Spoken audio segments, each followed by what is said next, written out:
The NSA has backdoor access to your iPhone. According to leaked documents by security researcher Jacob Appelbaum, the NSA has the ability to hack every communication sent from an iPhone. A program called Dropout Jeep allows the agency to retrieve any and all files from an iPhone with 100% success rate. So that includes SMS messages, contact lists, as well as the ability to triangulate the phone's position from cell towers and even activate the phone's microphone and camera. So Lizette, this is troubling, interesting. The wrinkle here is the fact that the report suggests that the NSA needs physical access to the device currently to install the spyware. And this has only been achieved, apparently it's been achieved only by rerouting shipments of the devices purchased online. And however, a remote version of the software or the spyware is in the works. So here's the wrinkle. The Jacob Appelbaum stated in a recent conference that he gave, quote, either the NSA have a huge collection of exploits that work against Apple products, meaning they are hoarding information about critical systems that American companies produce and sabotaging them, or Apple sabotaged it themselves. So he's essentially suggesting that especially with the rerouting of shipments where you need actual physical access to the phone, Apple was somehow in on it.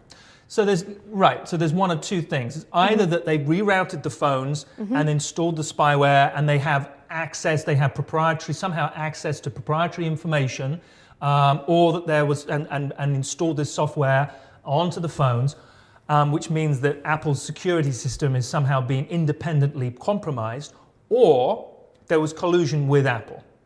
Direct collusion with Apple and the NSA. Now, obviously, Apple have responded, and Apple have responded, obviously, and they are denying these allegations. In a statement released on Monday, they claim to have, quotes, never worked with the NSA to create a backdoor in any of our products, including iPhone. So, flat denial there, but it's just, again, it's this insidious nature of the NSA. Now, I'm not a great advocate of what Snowden did. I know this isn't Snowden, but it's all kind of pertains connected, to the same. Right. It is all through connected. with the NSA files. Yeah, I mean, I don't think, I really don't think, I think he did do a disservice, and that's my own personal view. I think he did a disservice. That having been said, the extent to which iPhones can be accessed, there is a concern there. Not that I have anything particularly interesting, and if people are hacking and accessing my telephone, I feel sorry for them because it's kind of dull. But you know, the fact of the matter is that it is private to me, and it is private information, and the fact that they can access that, and there's a suggestion of collusion with one of the major, tech companies in the world, is highly troubling. Absolutely. Now, you mentioned something interesting to me. You said that they're currently developing a remote version, right.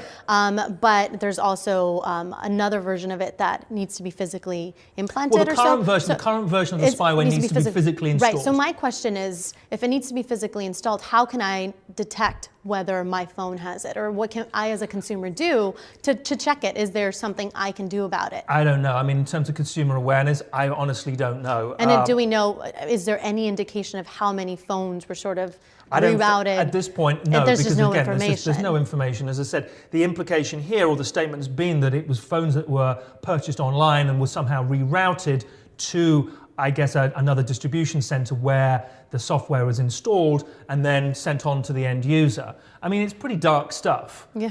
And to suggest that the government is, monitoring iPhones in that way is extremely troubling. As I said, I'm not I do believe that the greater harm obviously is in, I don't want to get down into that debate, but I do believe that there is reasons and reasonable monitoring is acceptable. But that having been said, there have to be certain limits. And this really, for my money, even, as I said, having said what I just said about Snowden, even for my money, this seems to be pushing it far too far and being incredibly insidious and dangerous and dark. Yeah, really. I wish that I could say that this is a standalone instance, right? That's one instance where the government has sort of overstepped their boundaries. But unfortunately, with the recent news that it's now perfectly constitutional to monitor our metadata, our phone metadata, this simply seems like another way for the government to more easily access the data, right? It was doing this before. Now it might not even have to, right? If it's completely legal for them to access records and collect our data, I mean, they might not be going through the trouble of rerouting shipments or installing any devices on the iPhones, they can do it legally now. Right. I mean, and as I said, my point being is that the extent to which this is obviously preventative, I don't have an issue with that, but it's the extent to which government can now do it with impunity, and even to the extent to which there's a hint of a suspicion of complicity with tech companies. That in of itself really, and I hate to use this, but it does tend towards a big brother state, which is, let's be honest, extremely dark and troubling to say the least.